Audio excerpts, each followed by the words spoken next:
Morning, Sandy. How are you? Oh, I'm doing just great, thanks, Audrey. How are you today? I'm doing great. Today, I had an idea. Okay. A lot of my students struggle when they have to answer questions about taxes. Oh, You of know, course. Not because they don't pay taxes, but Mhm. sometimes because they just don't understand, the question and the Sure. words they use, right? Sure. So I thought it was a good idea, since they trip over, the meaning of those words, that we can practice a little bit the questions. What do Okay. you think? I think that's a great idea. The better prepared you are when you go in, the greater your chances of success. Exactly. Yeah. Now, I'm going to share the screen for a moment. Okay, look at that. That's part 12, Mm-hmm. and there are three questions related to taxes, right? Okay. Yes. The questions 6, 7, and 8. They sometimes understand and memorize those questions, but there are many ways the officer can ask you, right, Okay. about taxes. So, do you owe any overdue federal, state, or local taxes? Obviously, the answer must be not, right? I sure hope it's not. Yeah. In order to succeed with the interview. Right. There is another one here. Have you ever? Can you read that one for me? We can go back and forth. Sure. Have you ever not filed a federal, state, or local tax return since you became a permanent resident? Have you ever not? Yeah, it's really important to hear all those words, and depending on who you're interviewing with, their enunciation may not be great. So it would be really smart to know what this question is before you go in. Yeah, exactly. And then there is another one. Have you called yourself a non-U.S. resident on a tax return? Obviously. Do you mean on my phone? Have I ever called myself? Is that what you mean? No. But you could interpret the question that way. Right? Have you ever called yourself? Yeah, well, do you call yourself Andy? Not often. Not very often. Once in a while I butt dial, yes.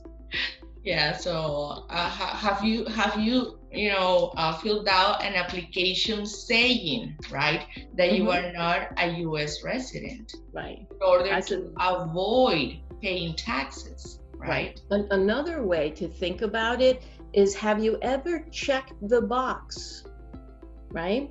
Yes. Marked non-U.S. resident.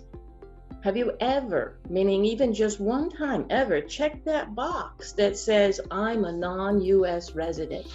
And again, that may simply be a misunderstanding of the question. Yeah, exactly. All right, so those are the three questions that are in that application, the N-400. But of course, there are many ways that, you can ask the same thing. Now, do you have ideas? I do. So really what the question is asking is, do you have any past due balances owed on federal, state, or local taxes, right? Are you late in paying any of your federal, state, or local taxes?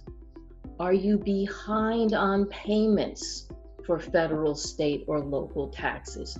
There's three other ways that that question could be asked with really the same meaning. Exactly. So 3 words for students to keep in mind: behind, right? Right. Late, and past due. Past due. That's the other one. Good. Yeah. Okay. So let's move on with the questions. Sure. What else? Another way to ask. The question number 7, have you ever not filed?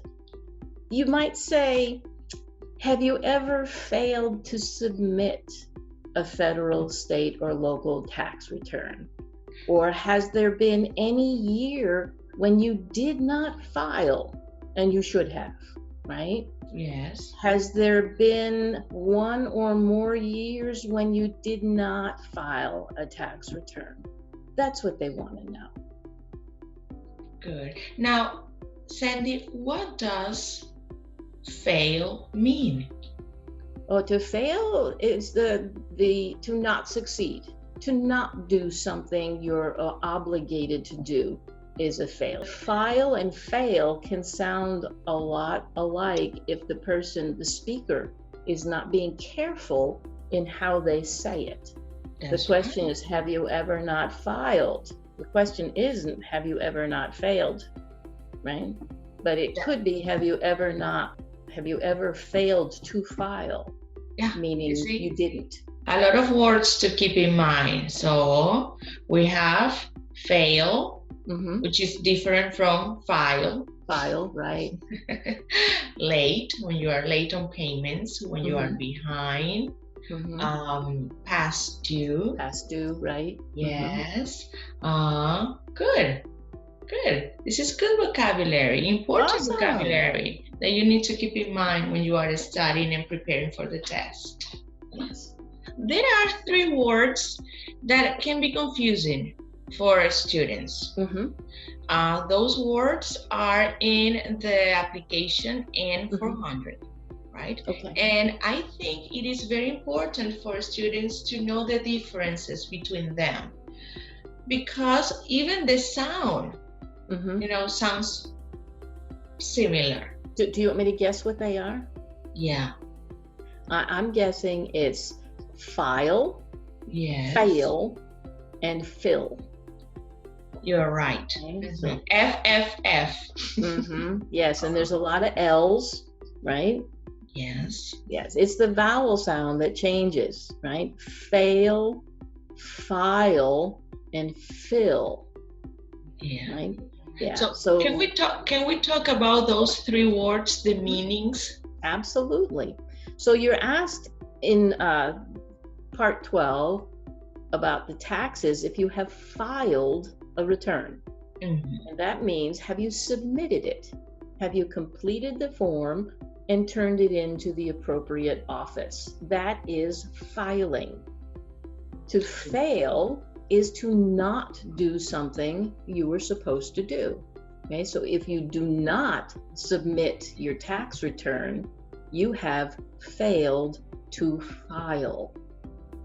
Does that make sense? Okay. Makes sense. If you don't prepare in advance for your interview, what is going to happen? There's a high probability you will fail. And it's not we don't want that. No, so that's why we are, giving you some tips. Yeah, it's not the end of the world. You can take it again, right? Yeah. You can, but when you complete a document, that is filling out a form, another F word, okay? To fill out or complete the form is answering all the questions on the form. Yeah. Sandy, thank you so much. You're welcome, darling. Talk to you soon. Bye.